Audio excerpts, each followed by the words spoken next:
शहर की गलियों में रात का सन्नाटा छाया हुआ था। चांद की हल्की रोशनी सब कुछ सुनहरा बना रही थी। इस सन्नाटे में एक शरारती काली बिल्ली, जिसका नाम था शैडो, अपने चारों पैरों को चुपचाप आगे बढ़ा रही थी। उसकी आंखें चमक रही थीं, जैसे वह किसी रहस्य की खोज में हो। शैडो तेज, चालाक और बेहद जिद्दी थी, लेकिन उसकी सबसे बड़ी कमजोरी थी ताजी बेकरी की खुशबू। रात के अंधेरे में, जब पूरा शहर गहरी नींद में था, शैडो ने मूनलाइट बेकरी से उठती हुई बेक्ड गुड्स की खुशबू को महसूस किया। उसकी नाक ने जैसे ही उस महक को पकड़ा, उसकी आंखों में एक चमक वमक आ गई।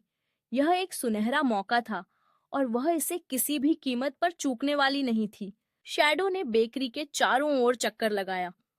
दरवाजे बंद थे, खिड़कियां सील थीं, लेकिन उसकी तेज बुद्धि ने एक रास्ता खोज निकाला। वेंटिलेशन डक्ट खुला था। बिल्ली हमेशा रास्ता ढूंढ लेती है, उसने मन ही मन कहा और फुर्ती से अंदर कूद गई। बेकरी के अंदर अंधेरा था, लेकिन चांदनी की रोशनी ने सब कुछ साफ कर दिया। वह धीरे धीरे अपने पैरों को फिसलाते हुए टेबल के पास पहुंची। उसकी नजरें चारों ओर घूमी। ब्रेड, पेस्ट्री, डोनट्स और सबसे ऊपर एक विशाल चॉकलेट केक। उसका दिल खुशी से झूम उठा। शैडो ने धीरे धीरे टेबल पर चढ़ने का फैसला किया। वह केक के पास पहुंची और तभी उसकी सुनने की क्षमता ने उसे चेतावनी दी। ठक ठक। दरवाजे के बाहर किसी की हलचल थी। शैडो का दिल तेजी से धड़कने लगा। अगर उसे पकड़ लिया गया तो उसकी चोरी की कोशिश नाकाम हो जाएगी। दरवाजा खुलने ही वाला था। शैडो ने झटपट केक का एक बड़ा टुकड़ा अपने मुंह में दबाया और वेंटिलेशन डक्ट की तरफ दौड़ पड़ी। पीछे से बेकरी के मालिक की आवाज आई, अरे, वो बिल्ली फिर से आ गई। लेकिन तब तक शैडो हवा में छलांग लगा चुकी थी। कुछ ही सेकंड में वह छत पर थी, अपने सुरक्षित ठिकाने पर। उसने केक का टुकड़ा खाया और अपनी जीत पर मुस्कुराई। मुझे रोकना आसान नहीं, उसने सोचा, और संतुष्ट होकर रात के अंधेरे में गायब हो गई। अगली सुबह बेकरी के मालिक ने एक बोर्ड लगा दिया, बिल्ली चोर से सावधान। लेकिन शैडो खिड़की के पास बैठी मुस्कुरा रही थी, अगली चोरी की योजना बनाते हुए। शैडो की यह शरारतें शहर के लोगों के लिए एक रहस्य बन गई थीं। हर सुबह बेकरी के मालिक को अपनी दुकान में कुछ न कुछ गायब मिलता था। कभी बेकरी की ताजी रोटी, कभी पेस्ट्री, और कभी-कभी तो पूरे डोनट्स की प्लेट ही गायब हो जाती थी। लोग इस बारे में चर्चा करते, लेकिन किसी को भी यह नहीं पता चलता कि ये सब तब एक छोटी सी काली बिल्ली कर रही थी। शैडो के लिए यह केवल खाना चुराना नहीं था, यह एक खेल था। वह हर रात नई चुनौतियों का सामना करती, नई योजनाएं बनाती और अपने शिकार पर निकल पड़ती। उसकी चतुराई और फुर्ती ने उसे एक अद्वितीय चोर बना दिया था। एक रात शैडो ने अपने दोस्तों को बुलाया। वे सभी शहर की और भी जानवर थे। एक चतुर गिलहरी, एक तेज दौड़ने वाला खरगोश और एक बुद्धिमान उल्लू। शैडो ने उन्हें अपने अगले मिशन के बारे में बताया। हम सब मिलकर इस बार एक बड़ा शिकार करेंगे, उसने कहा। गिलहरी ने उत्सुकता से पूछा, क्या हम बेकरी के बाहर एक जाल बिछा सकते हैं? खरगोश ने तुरंत जवाब दिया, नहीं, हमें चुपचाप अंदर जाना होगा। उल्लू ने अपनी आंखें घुमाते हुए कहा, हमें पहले से योजना बनानी होगी। शैडो ने सभी को एकत्रित किया और एक योजना बनाई। वे सब मिलकर बेकरी में घुसने के लिए एक रणनीति तैयार करने लगे। शैडो ने सभी को बताया कि उन्हें सही समय पर एक साथ काम करना होगा। रात का समय आया। चांद की रोशनी में शैडो और उसके दोस्त बेकरी के पास पहुंचे। गिलहरी ने खिड़की के पास जाकर इशारा किया कि सब कुछ साफ है। शैडो ने वेंटिलेशन डक्ट की ओर इशारा किया और सभी ने एक साथ अंदर जाने का फैसला किया। बेकरी के अंदर सब कुछ शांत था। शैडो ने चुपचाप टेबल के पास पहुंची और उसके दोस्त भी उसके पीछे थे। उन्होंने देखा कि बेकरी में कई तरह की मिठाइयां थीं, लेकिन शैडो की आंखें फिर से विशाल चॉकलेट केक पर थीं। उन्होंने धीरे धीरे टेबल पर चढ़ने की कोशिश की, लेकिन तभी एक आवाज आई, कौन है वहां? यह बेकरी के मालिक की थी। शैडो और उसके दोस्तों ने तुरंत छिपने का प्रयास किया। बेकरी के मालिक ने चारों ओर देखा, लेकिन उन्हें कुछ नहीं मिला। शायद मेरी आंखों का धोखा है, उसने कहा और वापस चला गया। शैडो ने एक बार फिर से केक की ओर बढ़ने का प्रयास किया। उसने अपने दोस्तों को इशारा किया और सबने मिलकर एक साथ केक पर छलांग लगाई। लेकिन तभी बेकरी के मालिक वापस आ गया। अरे नहीं, शैडो ने सोचा। उसने झटपट एक टुकड़ा उठाया और वेंटिलेशन डक्ट की ओर दौड़ पड़ी। उसके दोस्त उसके पीछे थे, लेकिन वे थोड़े धीमे थे। बाहर निकलते ही शैडो ने देखा कि बेकरी का मालिक उनके पीछे आ रहा था। उसने अपने पैरों को तेजी से दौड़ाया और छत पर पहुंच गई। वहां उसने अपने दोस्तों को बुलाया। जल्दी करो, उसने कहा। वे सब छत पर पहुंच गए और शैडो ने केक का टुकड़ा चबाना शुरू किया। यह तो सबसे अच्छा है, उसने कहा। जब वे सब वहां बैठकर केक का आनंद ले रहे थे, तभी शैडो ने एक नई योजना बनाई। अगली बार हम और भी बड़ा शिकार करेंगे, उसने कहा। उसके दोस्तों ने उसकी बात पर सहमति जताई। शहर में शैडो की शरारतें बढ़ती गईं। लोग अब उसे पहचानने लगे थे, लेकिन वह हर बार नए तरीके से अपनी चोरी को अंजाम देती थी।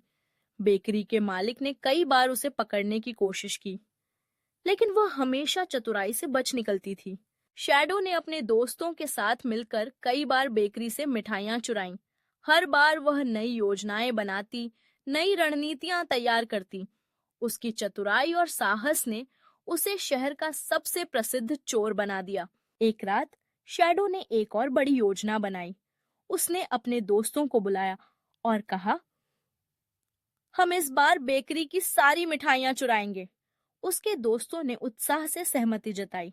बेकरी के पास पहुंचते ही उन्होंने देखा कि बेकरी के मालिक ने एक नया सुरक्षा सिस्टम लगाया था। हमें इसे पार करना होगा, शैडो ने कहा। गिलहरी ने कहा, मैं दीवार पर चढ़कर देखूंगी। खरगोश ने कहा, मैं तेज दौड़ूंगा और ध्यान भटकाऊंगा। उल्लू ने कहा, मैं ऊंचाई से सब कुछ देखूंगा। शैडो ने सबकी योजना को सुना और कहा, ठीक है, हम सब मिलकर काम करेंगे। जैसे ही रात का अंधेरा छाया, उन्होंने अपनी योजना को अंजाम देना शुरू किया। गिलहरी दीवार पर चढ़ गई और उसने देखा कि बेकरी के मालिक ने दरवाजे के सामने एक बड़ा ताला लगा रखा था। मैं एक तरफ से देखती हूँ, गिलहरी ने कहा। खरगोश ने दौड़कर बेकरी के मालिक का ध्यान भटकाया। उल्लू ने ऊंचाई से सब कुछ देख रहा था। शैडो ने मौका देखकर दीवार पर चढ़ाई की और वेंटिलेशन डकेट के रास्ते अंदर गई। बेकरी के अंदर सब कुछ पहले जैसा था। उसने अपने दोस्तों को इशारा किया और सबने मिलकर एक साथ काम करना शुरू किया। इस बार उन्होंने बेकरी की सभी मिठाइयां चुराने का फैसला किया।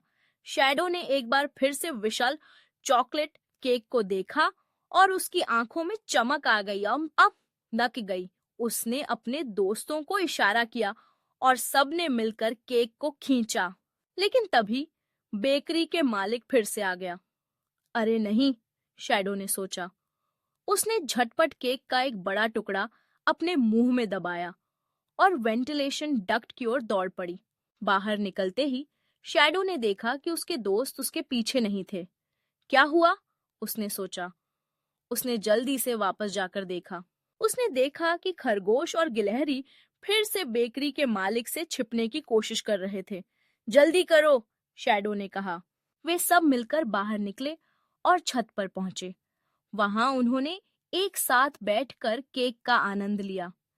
यह तो सबसे अच्छा है, शैडो ने कहा। उस रात उन्होंने तय किया कि वे अब और भी बड़े शिकार की योजना बनाएंगे। शैडो ने कहा, हमारी अगली योजना और भी बड़ी होगी। शहर में शैडो की शरारतें अब एक किंवदंती बन गई थीं। लोग उसकी कहानियां सुनते थे, लेकिन कोई भी उसे पकड़ नहीं पाया। शैडो ने अपने दोस्तों के साथ मिलकर कई बार बेकरी से मिठाइयां चुराईं और हर बार वह चतुराई से बच निकलती थी। एक रात शैडो ने सोचा कि क्यों न बेकरी के मालिक को एक सबक सिखाया जाए। उसने अपने दोस्तों को बुलाया और कहा, हम उसे दिखाएंगे कि हमें कैसे पकड़ना है। उसने एक योजना बनाई। उन्होंने बेकरी के मालिक को एक झूठी सूचना दी कि बेकरी में कोई और चोर है। बेकरी के मालिक ने तुरंत वहां दौड़ लगाई। इस दौरान शैडो और उसके दोस्तों ने बेकरी में घुसकर सारी मिठाइयां चुरा लीं। जब बेकरी के मालिक वापस आया तो उसने देखा कि सब कुछ गायब था। उसकी आंखें चौड़ी हो गईं। यह कैसे संभव है? उसने सोचा। शैडो और उसके दोस्तों ने छत पर बैठकर मिठाइयों का आनंद लिया। हमने उसे एक सबक सिखा दिया, शैडो ने हंसते हुए कहा। इस तरह शैडो की शरारतें शहर में बढ़ती गईं। लोग अब उसे पहचानने लगे थे, लेकिन वह हर बार नए तरीके से अपनी चोरी को अंजाम देती थी।